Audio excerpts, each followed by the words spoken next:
नमस्कार प्यारे बच्चों। और कैसे हैं आप लोग? अच्छे से होंगे, अच्छा रहना भी चाहिए। चलिए आज हम लोग पढ़ते हैं भारत के प्राकृतिक प्रदेश। भारत के प्राकृतिक प्रदेश, natural regions of the India. भारत के प्राकृतिक प्रदेश। प्रदेश दो प्रकार से निर्धारित किए गए हैं। एक होता है प्राकृतिक प्रदेश और दूसरा होता है राजनीतिक प्रदेश। प्राकृतिक प्रदेश अलग उसकी विशेषता होती है, राजनीतिक प्रदेश अलग विशेषता होती है।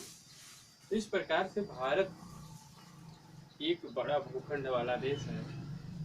इसका क्षेत्रफल 32,87,263 वर्ग किलोमीटर के क्षेत्रफल के बराबर है। इस प्रकार से दुनिया का 7वां सबसे बड़ा देश है। बड़ा भूखंड होने के नाते इसमें काफी विभिन्नताएं भी पाई जाती हैं और भारत से बड़े जो देश हैं वो इस प्रकार हैं, आपको एक कंटिन्यूस याद भी होना चाहिए।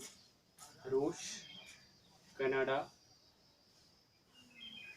चीन, संयुक्त राज्य अमेरिका, ब्राजील, ऑस्ट्रेलिया और भारत। इसके बाद आता है यह दुनिया का 2.4% भूखंड रखने वाला देश है। इसकी संरचना आर्कियन युग से लेकर अर्थात जब पृथ्वी का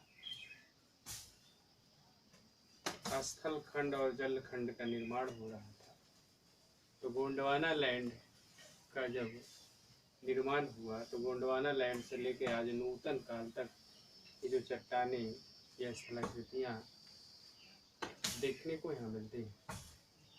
प्राकृतिक प्रदेश का मतलब होता है कि प्रकृति द्वारा ऐसे क्षेत्र जिनकी एक अलग विशेषता परिलक्षित हो, जिनकी एक अलग पहचान, जिनकी अलग एक निश्चितता हो, तो उसको देखने से बगल वाला भाग अलग दिखाई दे, पता चल जाए कि इसका स्वरूप अलग है, इसका स्वरूप अलग है, इसकी बनावट अलग है, इसकी बनावट अलग है। अर्थात दो भूखंडों में देखने में, उसके बनावट में अंतर देखने को मिले तो उसी को कहते हैं प्राकृतिक प्रदेश या नेचुरल रीजन्स। इस प्रकार से भारत को मोटे तौर पर अगर देखा जाए तो आपके सामने स्ट्रक्चर बना हुआ है। 5 काइंड्स हमने दर्शाया है इस मैप के द्वारा। और पहला देख रहे होंगे माउंटेन रीजन्स। माउंटेन रीजन्स ऊपर वाला जो भूखंड है, माउंटेन रीजन्स, इसमें देखिए 10.6 माउंटेन्स हैं और 18.5 पहाड़, टोटल 29% नियर अबाउट। और प्लेन रीजन्स 43% और प्लेट टोटल 27% एंड अदर। इस प्रकार से अगर हम देखें भारत का जो ये स्ट्रक्चर है, भौगोलिक स्वरूप है, तो उत्तर में इसका एक जो आप श्रृंखला देख रहे हैं, उत्तर की एक श्रृंखला, ये पर्वतीय क्षेत्र है और पहाड़ी क्षेत्र भी यहाँ पर पर्वतीय और पहाड़ी है, यहाँ भी पहाड़ है कुछ। इन सबका योग जो है 29% है। सीधा सीधा पहाड़ और पठार के बीच में ये भूखंड नदियों द्वारा निर्मित समतल उर्वर उपजाऊ मैदान, एक विशाल प्लेन है जिसे मैदान के उत्तर का विशाल मैदान के नाम से जाना जाता है। दूसरा रीजन हो गया। फिर उसके बाद प्लेट्स अर्थात मैदान के दक्षिण और कोस्टल एरिया के बीच ये पठारी प्रदेश, ये लगभग 27% है।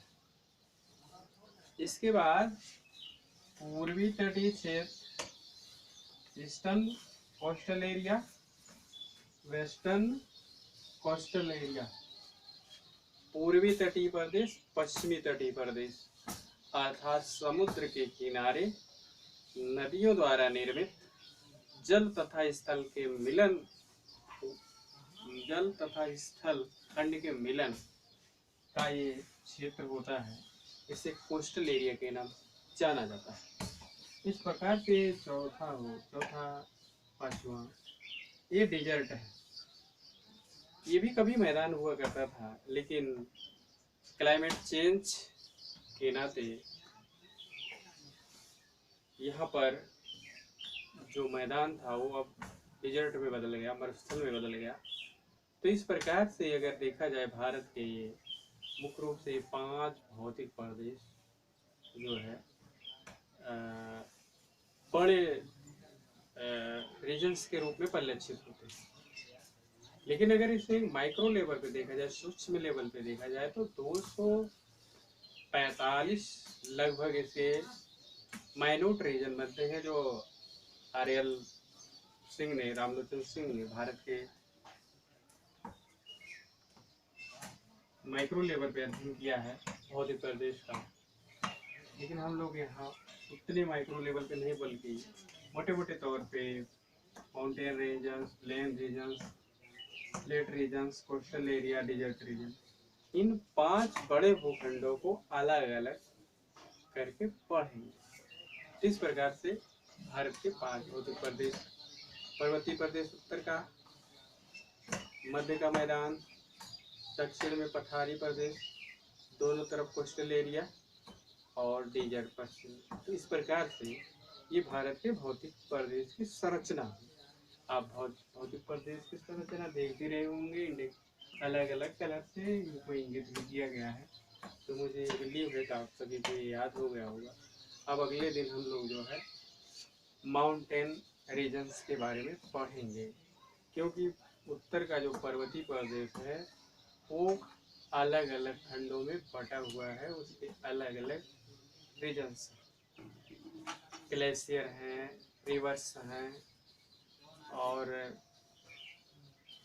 वैली हैं। इनको हम लोग अगले दिन पढ़ेंगे। अब हम लोग अगली क्लास में मिलेंगे, तब तक के लिए नमस्कार।